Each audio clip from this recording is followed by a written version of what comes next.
나와 함께 여호와를 광대하시다 하며 함께 그의 이름을 높이세. 내가 여호와께 간구하며 내게 응답하시고 내 모든 두려움에서 나를 건지셨도다. 이스라엘아 들어라. 우리 하나님 여호와는 오직 유일한 여호와이시니 너는 마음을 다하고 뜻을 다하고 힘을 다하여 내 하나님 여호와를 사랑하라. 아멘.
이제 오늘 우리에게 주실 하나님 말씀을 함께 보겠습니다. 출애굽기 5장 1절에서 9절에 있는 말씀입니다.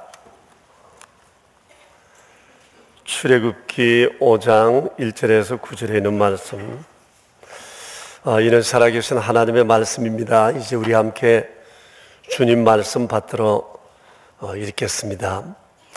그 후에 모세와 아론이 바로에게 가서 이르되 이스라엘의 하나님 여호와께서 이렇게 말씀하시기를 내 백성을 보내라.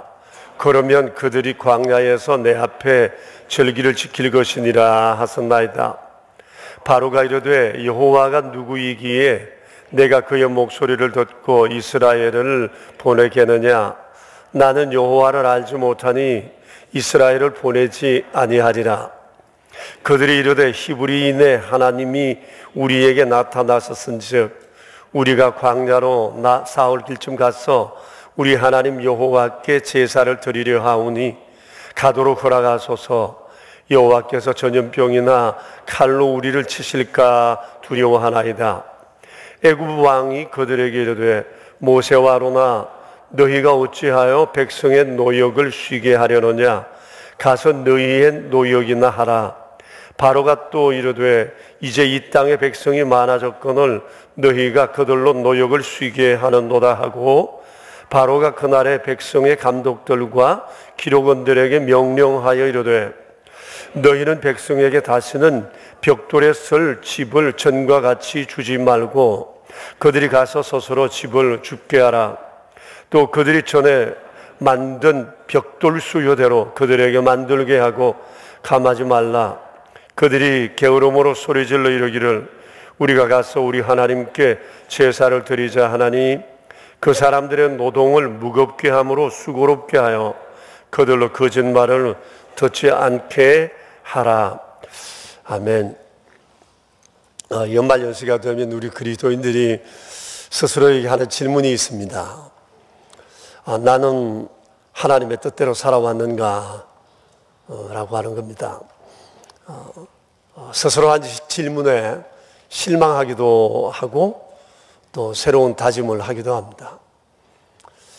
여러분 2018년 어땠습니까? 빛나는 2019년을 바라보면서 또 어떤 마음에 준비를 하고 계신지 모르겠습니다.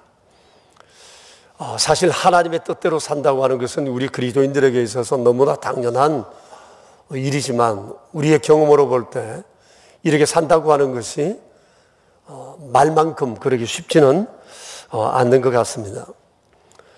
요셉 외에는 모두 다 비틀거리면서 이 길을 걸어간다 말할 수 있습니다. 그래서 오늘 성경에도 그렇게 하나님의 뜻을 따라 살아간 한 사람이 우리에게 소개되고 있는데 그 사람이 바로 모세입니다. 모세는 80세에 하나님의 뜻을 알았던 사람입니다. 알고 난 다음 곧바로 하나님 앞에 순종하고 산 것은 아니었고 하나님의 뜻대로 살아가는 과정에 많이 좀 흔들렸고 고비가 있었습니다. 그럼에도 불구하고 그는 완주할 수 있었고 그로 인해 그가 역사에 끼친 족적은 아주 위대하고 크고 놀라운 것이었습니다. 그래서 오늘은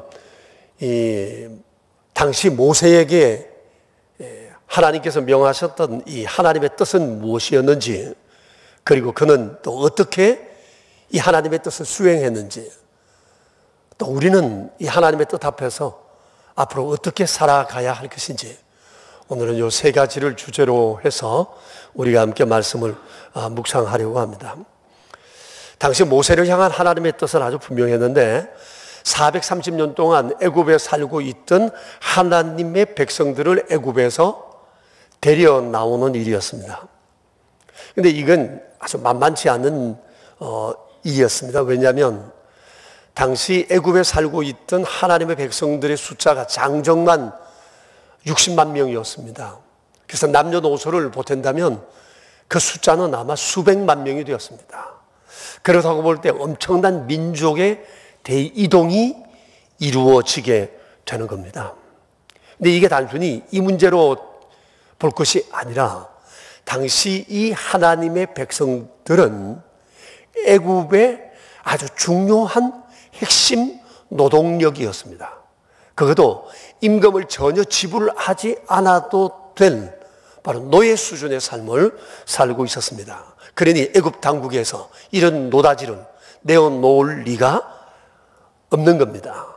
그러니 데려 나온다고 하는 것은 거의 불가능하다라고 볼 수 있습니다. 게다가 모세의 나이가 80고령입니다. 그리고 40년 전에 그는 애굽의 노동감독관을 살해한 일로 인해서 애굽에서 도망쳐 나온 그런 처지에 있습니다.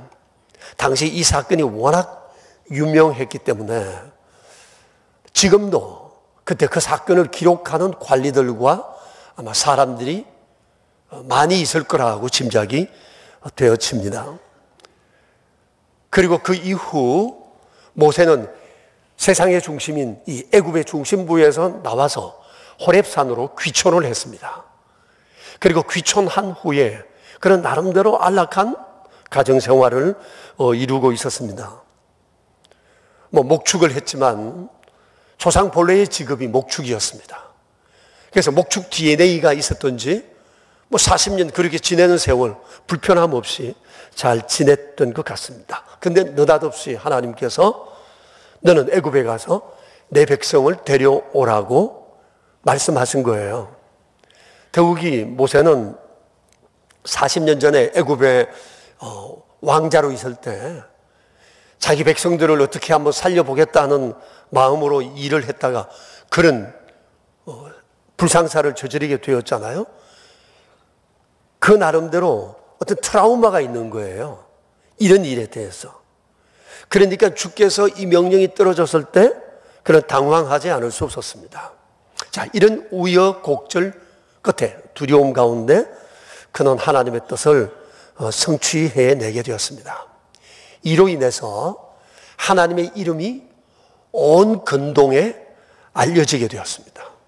그리고 지난주에 말씀드렸던 오래전 요셉을 통해서 계획하셨던 이 하나님의 구원 계획이 아주 구체적으로 진행되는 발판이 이루어지게 된 것입니다. 그리고 모세 자신도 개인적으로 굉장히 명예로워지게 되었고, 또 중요한 것 하나는 하나님의 백성들로 하여금 후대에 하나님의 뜻을 따라 살아가는 것이 무엇인가 라고 하는 것에 대한 좋은 모범 답안을 우리에게 제공했다라고 볼 수가 있을 것입니다. 그래서 오늘 이 본문을 중심해서 하나님의 뜻을 살아가는 모범 답안 3가지를 소개하려고 합니다. 첫째는 우리가 하나님의 뜻대로 살아가려고 하면 먼저 하나님은 누구신가에 대한 명확한 인식과 믿음이 있어야 합니다. 여러분 1절 말씀을 한번 보시면 하나님에 대한 모세의 믿음입니다. 이스라엘의 하나님 여호와라고 얘기합니다. 모세는 이스라엘의 하나님 여호와에 대한 믿음이 있었던 사람입니다. 하나님을 이렇게 믿은 사람이에요. 자, 제일 처음 모세가 하나님으로부터 부름을 받았을 때 모세가 제일 고민했던 것이 바로 이 부분입니다. 나를 부르신 이분은 과연 누구신가? 라고 하는 것이었어요. 이것은 하나님도 마찬가지였어요.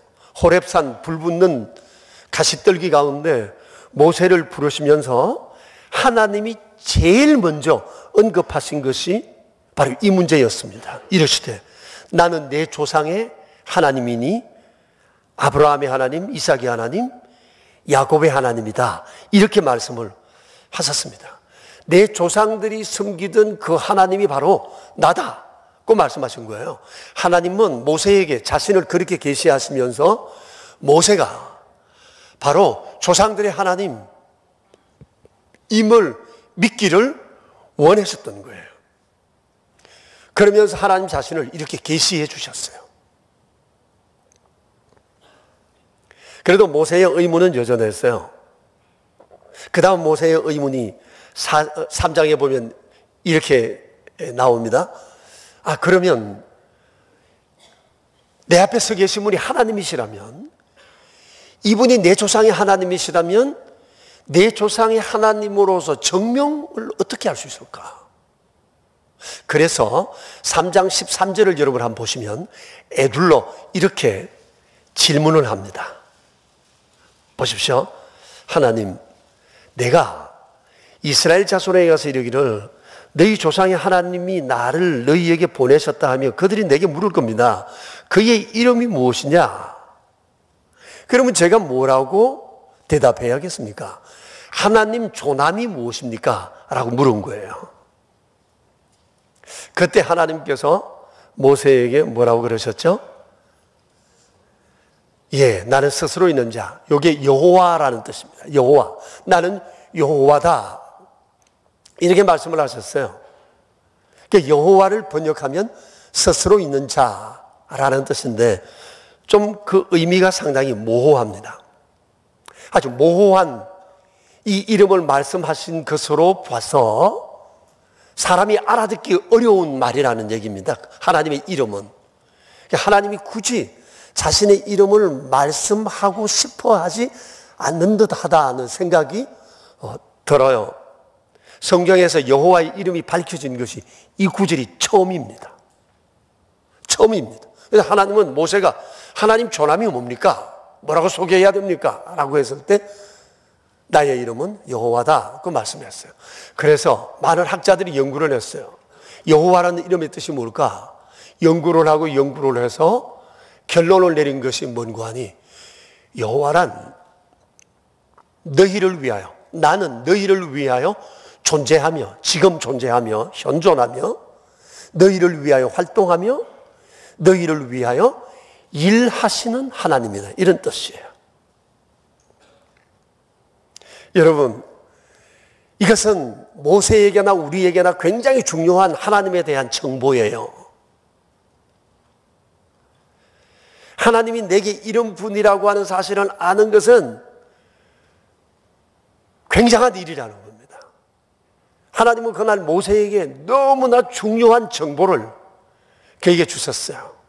모세는 여호와라는 그 이름의 뜻을 알아먹었어요.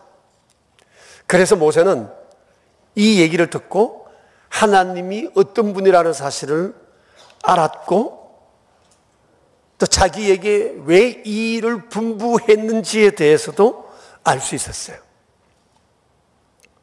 그래서 바로왕 앞에 섰을 때도 그는 당당하게 나는 이스라엘 하나님 여호와께서 보내서 왔다라고 얘기를 할 수 있었던 겁니다.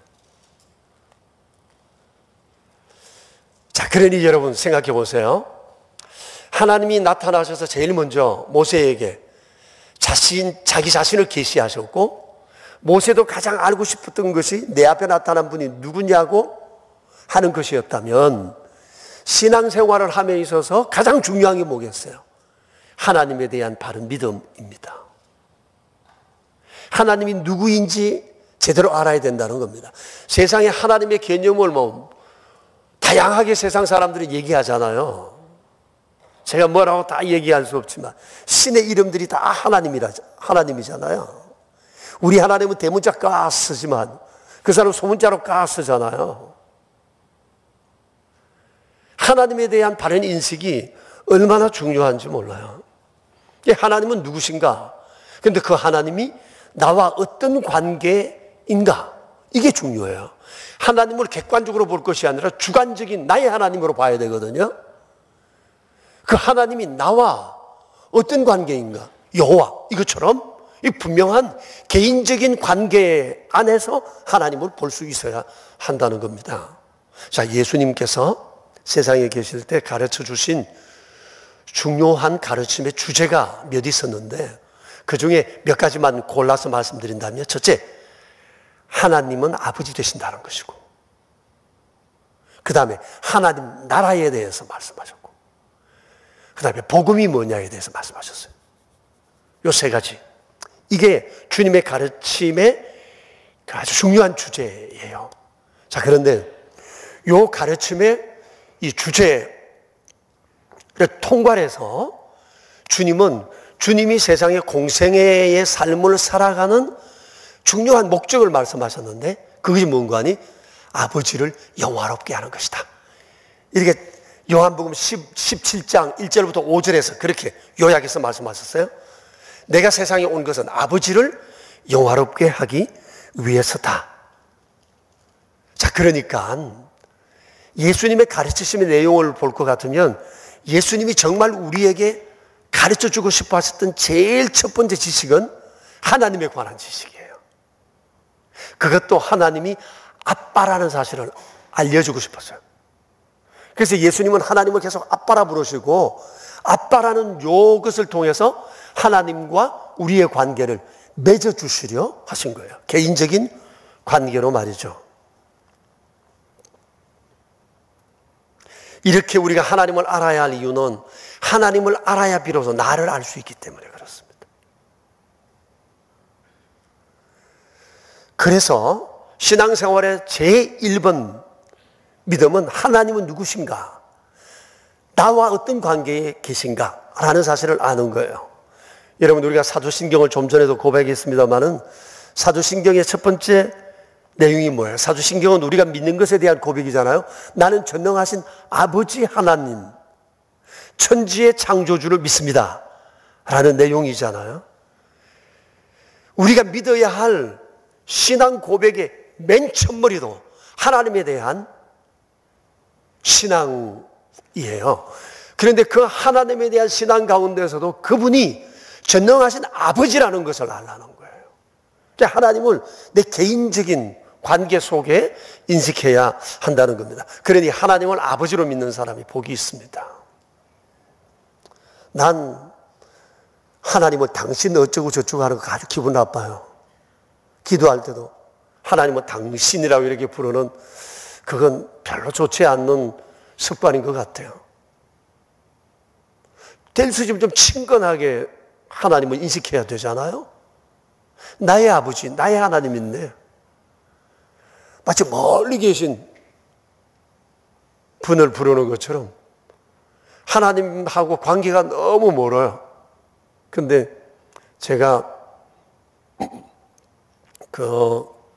주일 예배 마치고 나면 우리 행정실에서 우리 교우 여러분들께서 이제 헌금 드린 것에 대한 뒤에 부분, 기도 제목을 적어서 B5 용지에 이래 적어가지고 한 17페이지 정도 이렇게 적어서 내게 줘요. 거기 보면 다양한 기도 제목이 적혀 있어요. 근데 제가 그걸 보면 한편의 글이에요. 한편의 시예요. 한편의 고백이고 한편의 기도예요. 그때마다 제 안에 그런 감동이 막 일어나거든요. 근데 그렇게 제가 보지만 매일 아침 새벽 예배 할 때 제가 또 새벽 예배 때 헌금 드리시는 분들의 헌금 제목은 제가 그날 봐요. 그렇게 제가 탁 보면 얼마나 감동이 됐는지, 성도님들이 기도 제목을 적으면서 정말 정성껏 적는데 그 고백들이 하나님하고 너무 친한 거예요.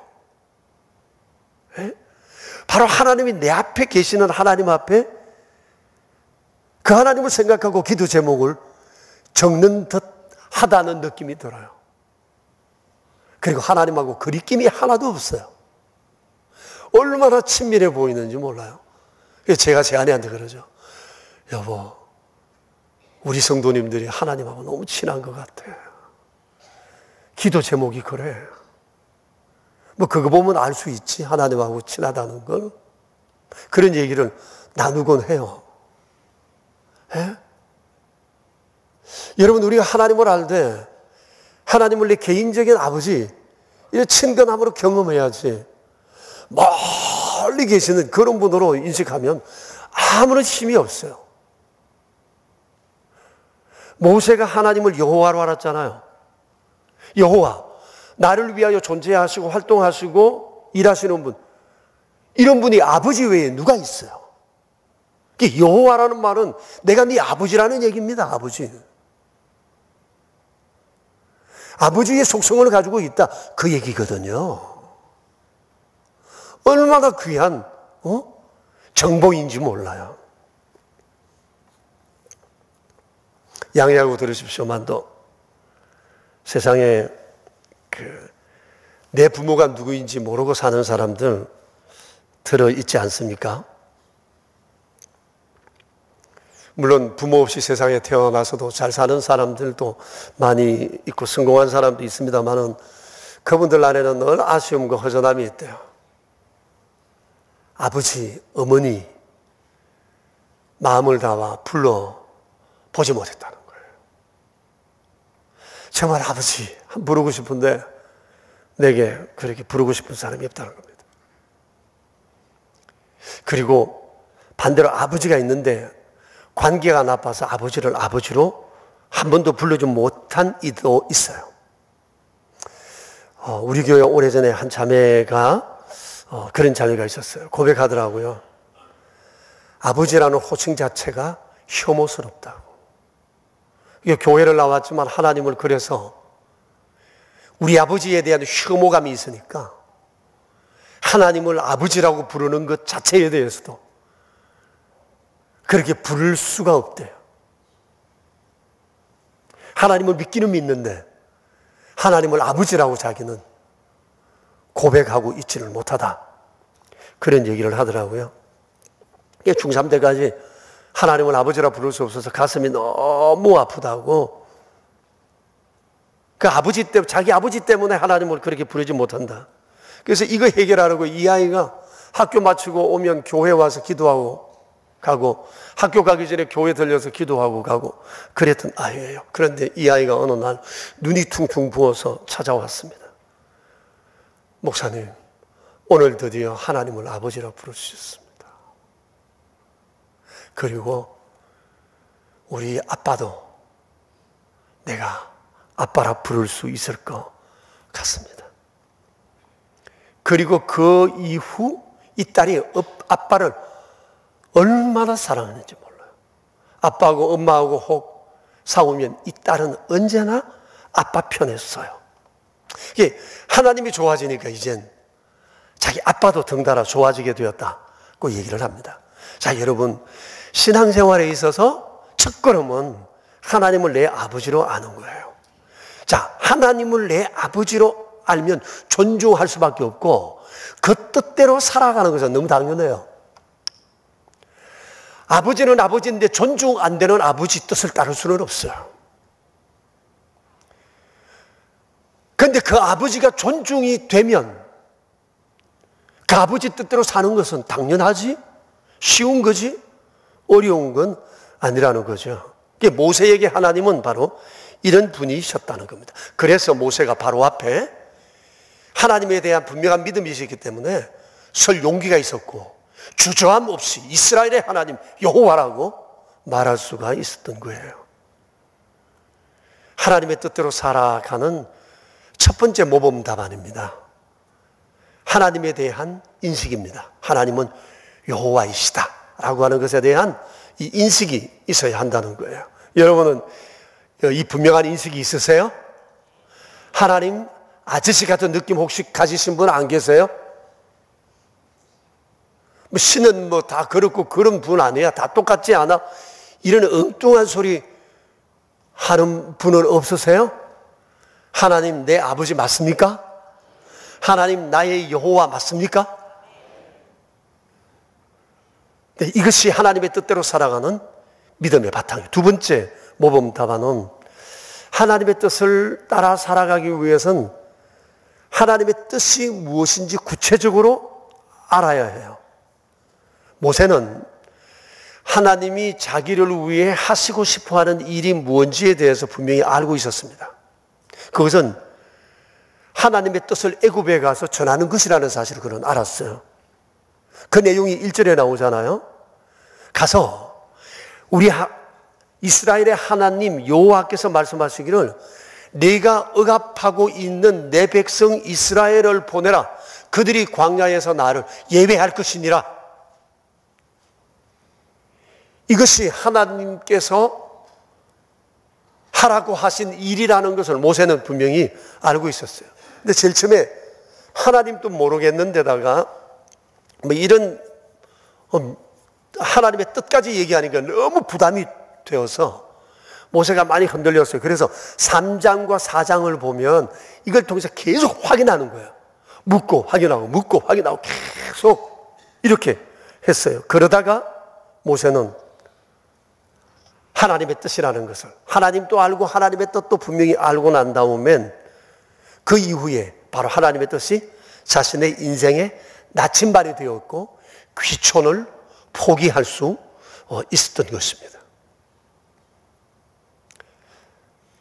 80에 인생길을 새롭게 간다는 거 쉽지 않아요. 근데 나를 부르신 이가 누구시며 그분이 내게 원하시는 것이 뭐라는 사실을 알게 되면 80이 되어도 움직입니다. 헌신이 가능하다는 거예요. 문제는 그걸 모르기 때문에, 알려고 하지 않기 때문에 그렇게 살아가지 못할 뿐이지.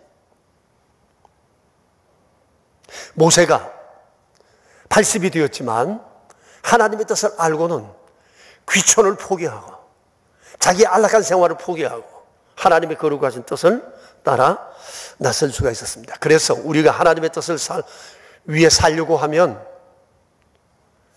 하나님의 뜻이 무엇인지, 나를 향한 하나님의 뜻이 무엇인지를 구체적으로 알아야 한다는 겁니다. 자, 그러면 오늘날 우리는 어떻게 하나님의 뜻을 알 수 있을까? 사람마다 다릅니다만은 하나님의 뜻이 드러나는 경로는 저의 경험, 성경 안에서 제가 살펴본 바 한 4가지 정도의 경로로 나타납니다. 첫째는 크게는 우리가 지난주 보았던 요셉이나 또 모세나 마틴 루터킹처럼 목숨을 걸 만한 인생의 사명을 하나님께로부터 받는 거예요.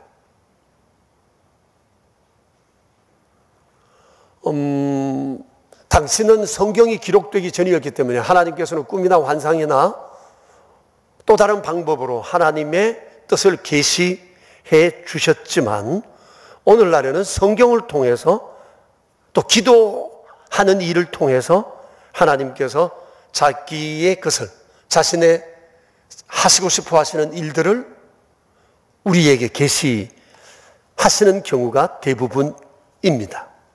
그래서 하나님의 뜻대로 살기를 원하는 사람은 가장 기본적으로 해야 할 일이 성경을 읽는 것, 그리고 기도하는 일이 전제되어야 합니다. 이거 없이 갑자기 무슨 계시받았다 이러면 큰 탈날 징조가 있습니다. 지극히 경건한 삶, 하나님을 향한 사모하는 그런 마음, 거기에 하나님의 은혜는 임합니다. 이게 첫 번째 하나님의 뜻을 알 수 있는 그런 기회이고, 두 번째는 우리 안에 생기는 소원을 통해서 하나님을 알게 하십니다.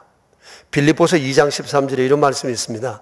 같이 읽어봅시다. 너희 안에서 행하시는 이는 하나님이시니 자기의 기쁘신 뜻을 위하여 너희에게 소원을 두고 행하게 하시나니 라고 말씀을 하세요. 행여나 여러분 생활하시다가 이런 경우가 있으시죠. 갑자기 내 안에 하나님을 위해서 이렇게 살고 싶어, 하나님을 위해서 이런 일을 하고 싶어, 하나님을 위해서 내가 이렇게 살았으면 좋겠어 라고 하는 이런 마음이 우리 안에 혹 들 때가 있을 것입니다. 그때 여러분은 이 문제를 어떻게 처리하세요? 우연, 아니면 나의 어떤 순간적인 감정, 그리고 어떤 허상, 쓸데없는 것이라고 혹시 취급할지 모르지만 그렇지 않습니다. 오늘 이 말씀을 보십시오. 하나님은 자신이 행하시고 싶어 하시는 일을, 자, 하나님은 세상 안에 모든 역사를 행하시는 분이신데 자기의 기쁘신 뜻을, 행하시고 싶어 하시는, 기뻐하시는 뜻을 사람들 안에 소원을 두고 행하신다고 말씀을 하세요. 그런데 우리 안에 생긴 소원을 우리가 물리치면 안 되겠죠? 자, 이것을 제가 나름대로 도표로 하나 만들었어요. 자, 이렇게 도표를 만들었습니다. 자, 하나님은 하나님의 기쁘신 뜻을 우리에게 소원으로 주세요.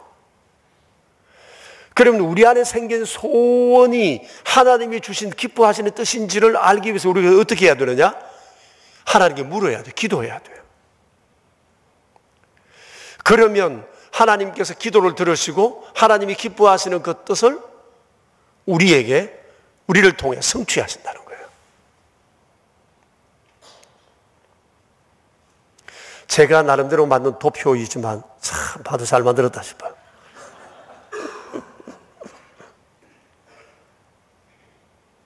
자, 그래서 하나님께서 하나님의 뜻을 어떻게 성취하시느냐? 바로 우리 안에 소원을 두고 행하신다는 거예요. 그러니까 여러분, 우리 안에 소원이 생길 때 이것을 그냥 치부하면 안 돼요. 주님을 위해서 이거 하고 싶어. 주님께 이거 드리고 싶어. 이거 주님이 기뻐하지 아니하실까? 주님은 내 가정 안에서 내가 하는 이 일을 이런 방향으로 하기를 원하셔. 이런 것들이 올 때 여러분 움직이시는 것이 매우 좋습니다. 기도하면서. 세 번째, 이 하나님의 뜻을 우리가 어떻게 알 수 있는 거 아니? 환경을 통해서 주께서 말씀하시는 경우가 많습니다. 예컨대 의무화 비전센터 건축의 경우가 그렇다고 생각이 되어집니다. 왜냐하면 오래전부터 의무화 비전센터 건축하라는 사인이 계속 있었어요. 이 건물을, 이 교회 예배당을 짓고 난 다음 우리에게 교육관이 부족했잖아요.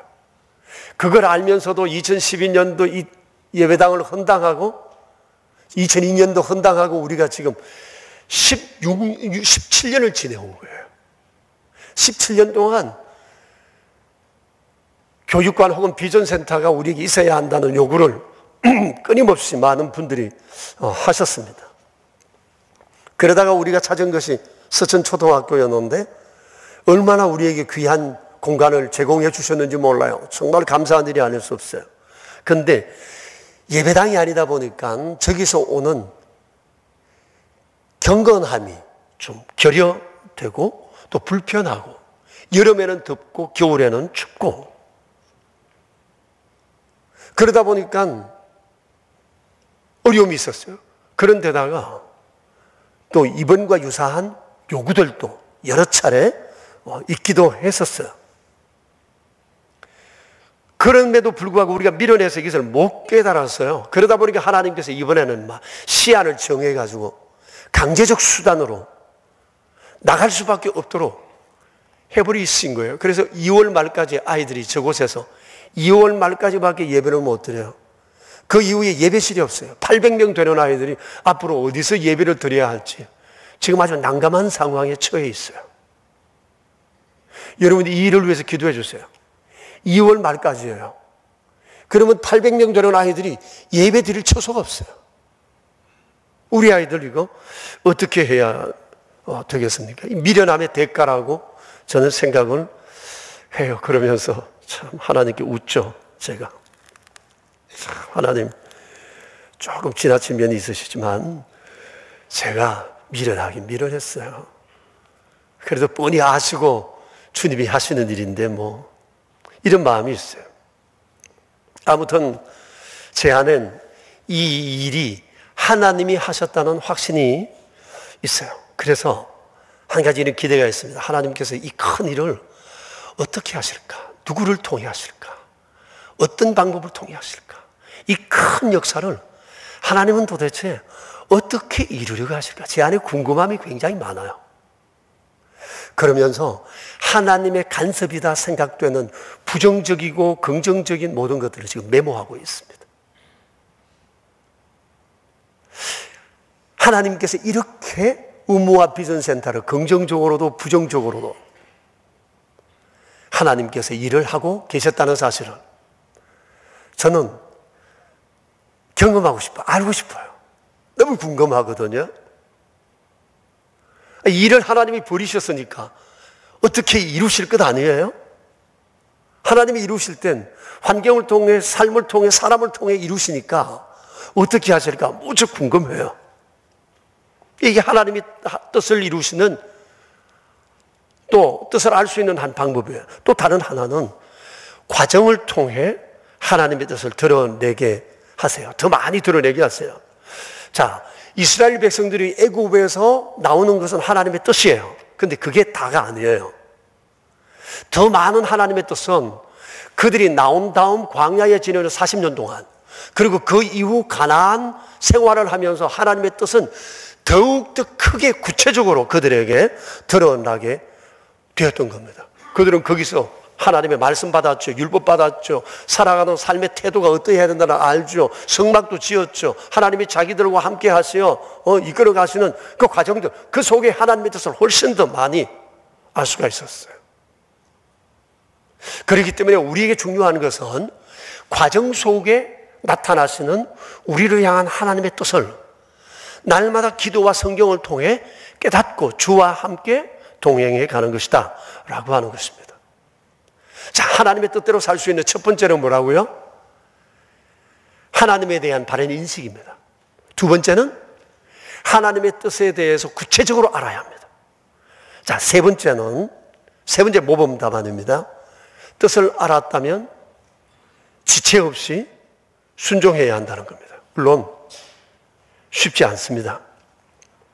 모세도 하나님의 뜻을 알았지만 여러 번 주저하지 않았습니까? 머리로는 알겠는데 몸과 마음이 따라가지 않아서 그가 굉장히 힘들어했어요. 4장 1절을 보면 그가 그렇게 얘기하지 않습니까? 정표를 보여주세요. 정표를. 그랬더니 하나님께서 세 가지 정표를 보여주셨습니다. 지팡이가 뱀이 되게 하고, 그의 손이 문둥병에 걸리게 하고, 물이 피가 되게 하는 이런 것들을 하나님께서 보여주시면서 너를 보낸다, 내가 하나님이라는 것을 알게 해주셨어요. 그랬지만 4장 10절에 보면 모세가 또 하나님을 핑계합니다. 난 말을 잘 못합니다. 입이 뻣뻣해서 둔해서 말을 못합니다. 그랬더니 하나님께서 하시는 말씀이, 누가 내 입을 지었느냐, 누가 귀를 지었느냐, 누가 눈을 지었느냐, 내가 하지 않느냐, 내가 너와 함께 한다. 그때마다 할 말을 가르치리라, 가라.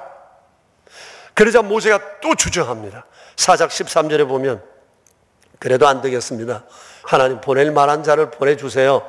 그랬더니 그때 하나님께서 모세를 꾸짖으셨습니다. 그러면서 그래, 너의 언변 좋은 내 형 아론을 보내마 하고 따라 보냈는데 나중에 이 말 잘하는 이 형이 큰 분탕을 지기잖아요. 금송아지 숭배하는데도 막 말로 백성들을 호려가지고 그렇게 이 말 잘하는 게 좋기는 한데 이게 또 이 말이 많고 말 잘하다 보면 이게 또 사고도 치는 것 같아요.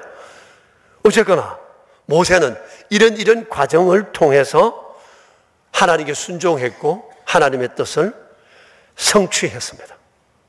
어떻게 그가 구체적으로 순종했고 성취했는지에 대해서는 창세기, 출애굽기, 레위기, 민수기, 신명기에 고스란히 나와 있습니다.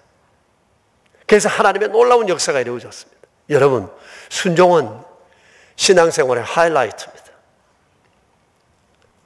금년 한 해 지내시면서 이런 신앙의 하이라이트가 우리에게 참 많았으면 좋겠다 싶습니다. 너무나 놀라운 하나님의 역사가 아닐 수가 없습니다. 자, 그런데 하나님의 뜻대로 산다고 해서 그 길이 결코 쉽고 평탄한 것만은 아닙니다. 여러분, 모세를 보시면 모세가 하나님의 뜻을 들고 애굽의 바로 왕에게 갔을 때 만만치가 않았잖아요.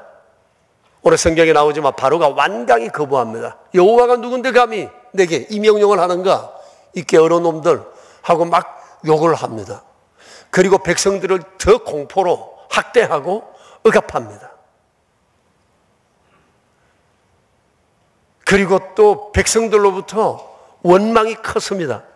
5장 21절을 여러분 보시면 이렇게 얘기합니다. 너희들 때문에 우리가 바로에게 미운 물건이 되고 그들이 칼로 이제 우리를 죽이려 한다고, 왜 실현 가능성도 없는 일을 벌여가지고 이렇게 분탕을 치겠느냐고 모세에게 막 퍼붓습니다. 모세 자신도 너무 참담했습니다. 그래서 모세가 단식합니다. 22절과 23절을 보며 말합니다. 주여, 어찌해서 이 백성들로 학대를 당하게 했습니까? 어찌해서 우리를 보내어 욕만 먹게 합니까? 주님이 정말 계획하신 일이 맞습니까? 왜 이 백성들을 구원하지 않습니까? 자기가 하는 일에 회의를 느끼게 된 겁니다. 자, 그런데 하나님의 거룩하신 뜻은 고난을 통해 더 찬란하게 빛났습니다. 일이 꼬인다는 것을 통해 꼬이는 것이 아니라, 꼬이는 게 아니라, 안 되는 것이 아니라 하나님의 위대하심을 더욱더 드러내시려는 놀라운 섭리가 그 고난 속에 담겨 있었다는 것을 성경은 말씀하고 있습니다. 성도 여러분, 우리가 하나님의 뜻대로 산다고 해서 우리가 가는 길이 꽃길만은 아닙니다. 그러나 그런 속에서 하나님은 놀라운 자기 자신을 계시하시기 때문에 우리가 주의 뜻대로 산다, 믿음으로 산다고 하면서 어려운 일이 생길 때 절대 포기하거나 시선을 다른 데 두면 안 됩니다. 그럼에도 불구하고 여전히 주님을 바라고 주님을 의지하고 시선을 주께 고정하고 완주해야 할 것입니다. 사소한 일에도 대가가 요구된다면 한 민족을 살리고 거룩한 하나님의 뜻을 성취하는 일에 어찌 대가가 없겠어요? 사랑하는 여러분, 하나님의 뜻대로 산다는 것은 우리 성도의 본분이에요. 성도의 운명입니다. 그렇기 때문에 우리는 매사에 나를 향한 하나님의 뜻이 무엇인지를 늘 생각하며 살아야 합니다. 이는 정말 선하고 아름다운 일이기 때문에 그렇습니다. 그래서 하나님은 오늘 모세를 통해 우리에게 하나님의 뜻대로 살아갈 수 있는 세 가지 모범 답안을 우리에게 말씀해 주셨습니다. 첫째는 뭐죠? 하나님은 내게 어떤 분이신가를 아는 겁니다. 두 번째, 나를 향한 하나님의 뜻에 관해서 구체적으로 알아야 돼요. 하나님의 뜻은 무엇인가? 세 번째는요, 나는 하나님의 뜻에 기꺼이 순종할 수 있는가? 2019년도 이렇게 아름답게 장식하는 우리가 되길 축복합니다. 우리 함께 기도합시다. 한번 자신을 돌아보았으면 좋겠습니다. 여러분, 우리를 향한 하나님의 뜻은 다양하게 나타나고 있습니다. 어떻게 금년 안에 살아갈 마음에 준비하고 계신지요? 두려워하지 맙시다. 고난이 생겨도 그것은 하나님의 영광을 더욱 빛나게 드러날 아름다운 기회라는 사실을 알아야 합니다. 우리 이 시간 함께 주님 앞에 한 2분 정도 기도합시다. 주여, 주의 뜻 따라 살 수 있는 저희 되게 하여 주십시오. 하나님의 뜻을 우리의 마음에 새기고 아버지의 뜻만으로 피고 사는 우리 될 수 있도록 주님, 우리에게 은혜를 더하여 주소서. 주님, 주님, 주님, 주님, 주님, 주신 이것은 하나님, 우리가 다시 주님,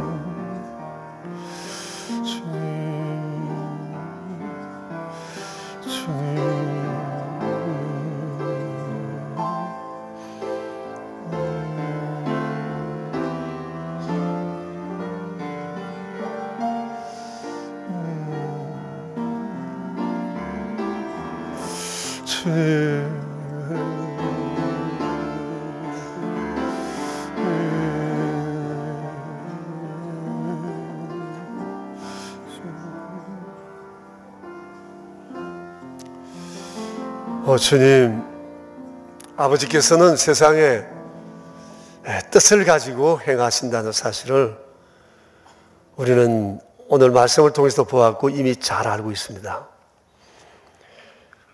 모든 하나님의 사람들이 하나님의 뜻을 쫓아 살아감으로 인해 하나님을 영화롭게 하였고 그 개인도 얼마나 명예로워졌는지 모릅니다.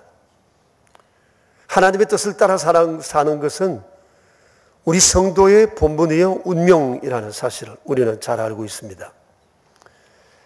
주님은 여러 상황을 통해, 환경을 통해 또 거룩하신 주의 말씀 안에서 우리에게 하나님의 뜻을 나타내 보이십니다. 지금 우리 자신을 향한 하나님의 뜻이 무엇인지 우리는 잘 알고 있습니다.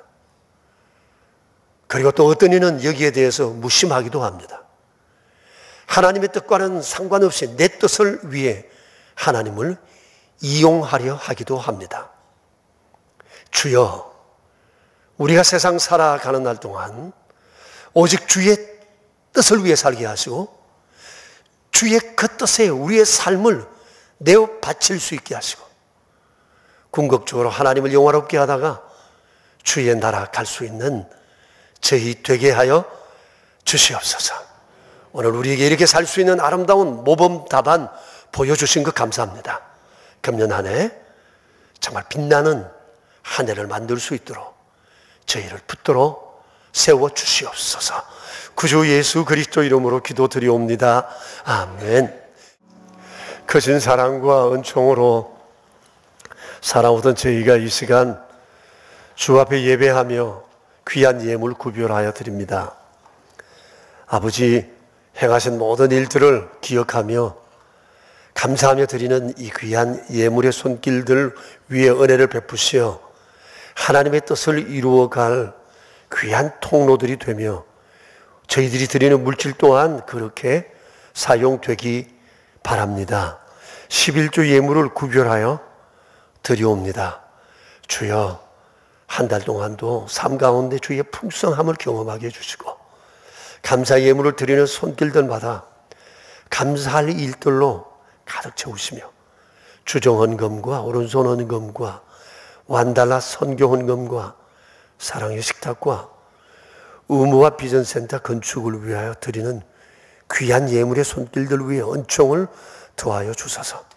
하나님 기뻐하시는 귀한 도구들, 하나님의 거룩한 영광을 드러내며 더욱 명예로워질 아름다운 손길들 되게 하여 주시옵소서. 구주 예수 그리스도 이름으로 기도드리오며 이제는 우리의 왕이신 주님 예수 그리스도의 은혜와 만복의 근원 되신 하나님 아버지의 크신 사랑하심과 우리 안에 계셔서 날마다 하나님의 뜻을 따라 살아가도록 도우시는 성령님의 교통하심이 모인 저희 무리들과 명선의 모든 가족들과 주님의 몸 되신 교회 위에 이제로부터 영원히 함께 계시옵기를 간절히 축원하옵나이다. 아멘. 주 너를 지키시고